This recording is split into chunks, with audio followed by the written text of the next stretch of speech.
Hey, Giuliani. So guys, welcome. We're going to take you through the rack pull with Giuliani and myself. If you do it with the J hooks, it's just like that's your margin of error. So if you like lean back too far or go too far forward, sometimes you can miss the pin. It's funny to watch, but not to have it happen to you. So yeah. So we're actually going to go just below the knees for the rack pull. And then we put the bar on. All right, so Giuliani's going to jump in. She's going to perform 5 reps for us. We've already done quite a bit of hip extension, so we've already worked this movement. We're going to see what Giuliani does.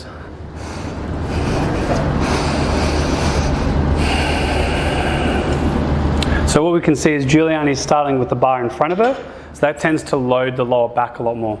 So if you think about the lever, which is the hips, the further the bar is in front, the more that the lower back's going to take that load.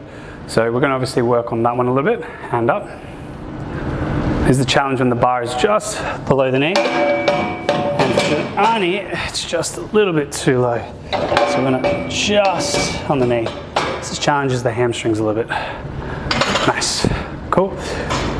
So if you see, she's on the edge of this J-hook, or the pins, so we're obviously going to want to make sure she's forward. As you just saw, she hit the corner, so if that was a J-hook, we might have missed it. So that's why we want to bring pins on, so we can at least be in the middle. Good. And then we come down, and relax. So one of the challenges is, a lot of the time people like to wear shoes when they're doing rack pulls. I personally don't enjoy that. The reason being is, think about it, this is your shoe, and it's supporting your foot. It's quite flexible and doesn't actually offer much. Plus, you don't get to show off your cool socks like me, Mr. Sparkle. So shoes off. So wear fancy socks when you deadlift. What we also notice is with this shoe of Giuliani's, if you look at it, that's her heel there. So that means that's how much further she is away from the floor. So if we now take the shoes off, she's that much closer to the ground, and that actually reduces her range so she can lift more. All right, so let's give it a go. She can also push harder through her foot. She also gets more feedback because the rubber in the foot disperses that. So yeah, Giuliani's going to work this movement now, up and down. Beautiful, and it's actually now at the knee height, which is what we wanted. Good. So she's literally just standing up. A little feedback for her is to look forward. Look up. Yep. And relax. Good. Take the weight off. We obviously want Giuliani to keep her head up. She was looking down, so we want to lift the head up. That helps to tighten the muscles of the upper back more. It creates a more stable shoulder position, so she'll be tighter. If you do this, like little test for yourself, if you reach your arm out, go to push against it, push your head forward, probably notice you're weaker. Get that head up, you're a little bit stronger. So we want to be as strong as possible. Nice stable shoulders. These are little tips that we can use. So Giuliani's going to walk up to the bar.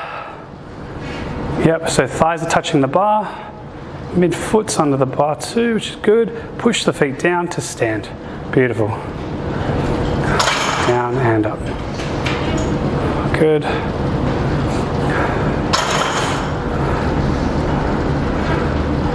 Good. Now one challenge here is that we have done hip extension, relax, and Giuliani was focusing on contracting her glutes. But now what can tend to happen is some people will contract with their glutes and they overextend. Giuliani's not doing that, but a little cue or reminder is just to focus on squeezing your quads. That stops you from overextending.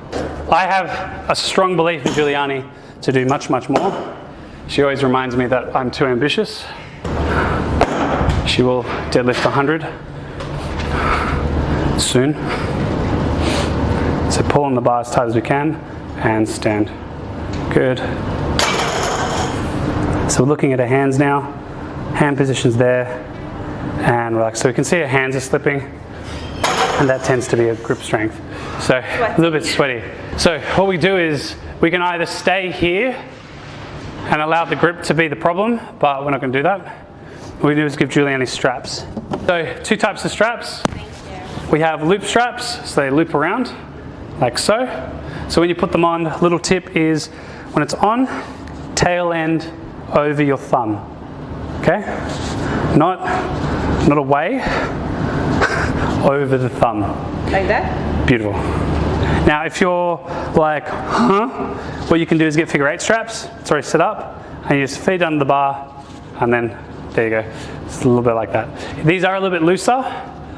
These you can make nice and tight. So Juliana's going to set up with loop straps.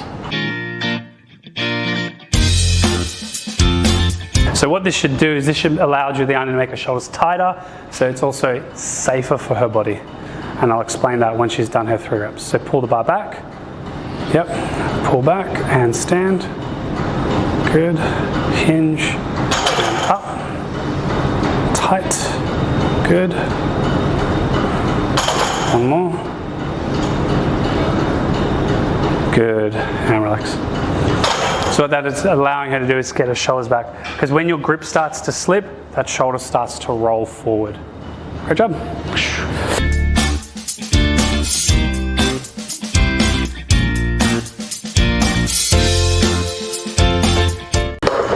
So what we're going to do now is Juliana's going to do another set, but what I'm going to do is she's going to relax her abs and she's just going to push those hips as far forward as she can.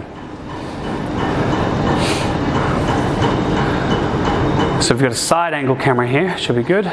So when she does it, we see that overarch to the back. So cue here for a lot of people is like really think about bracing your abs hard as you can. So suck the belly in, there's a cue I can use.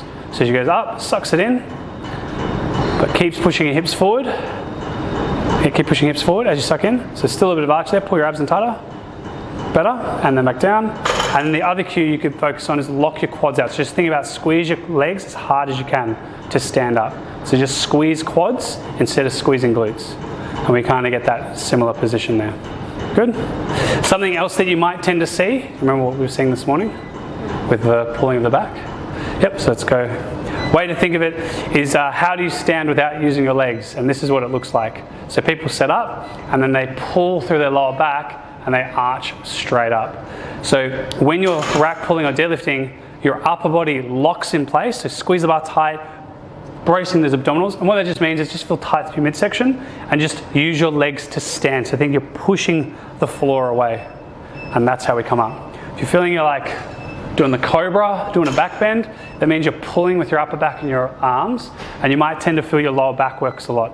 The lower back kind of holds you in place, and your legs are what push you up. Something Juliana is just asking is like, why do we do this? Like, what's the point of pulling from this range? Well, the purpose of a deadlift is to what? Lift load. So it's not actually, like it's not a grip exercise. So when we teach deadlifting, we work on the hinge. So that's my range. Now if I go further, I tend to I'm using my lower back to go further. Now that's fine when I'm not loaded, but when working in a passive range, you should have the ability to get down there. Now, if I just wrap you up in bubble wrap and I say, look, let's do split squats, back extensions, work on your hinge movement, and you don't lift load, you're gonna be pretty annoyed. People wanna lift. People also wanna be strong. So we find where you can go to, so you can start to lift with weight.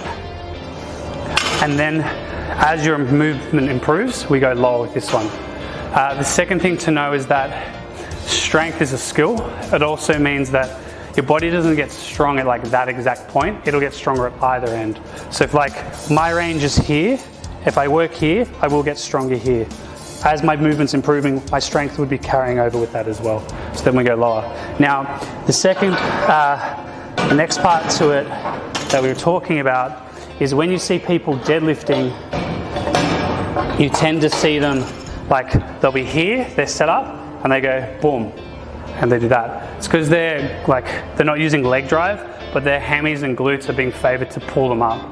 So what you can do is set them in that position where you obviously bias a little more hamstring glute, and the challenge is to focus on driving up rather than back. So you bring it up a little bit higher, so then you're able to teach them that leg drive. And also you're then challenging that hammy glute more in this position. When you're lower, you are going to use your quads a lot more, and a lot of the time people, it's like, oh, it's too hard. It's like, think of back squatting. Where's it hardest? Top or the bottom? At the bottom. So when we're at the bottom of the deadlift, we are using our quads, like not as much as a squat, but we are still in that position, and this can be just hard to sit in. So if you just elevate it a bit more, you can start to train them to get down lower. So that's a way to work around it. If you're seeing like, hey, So yeah, that's why we use the rack pull. One, to let them work with load and to start to train them to use leg drive rather than using the lower back. So those are some tips and pros with the rack pull with Kyle and Giuliani. Enjoy.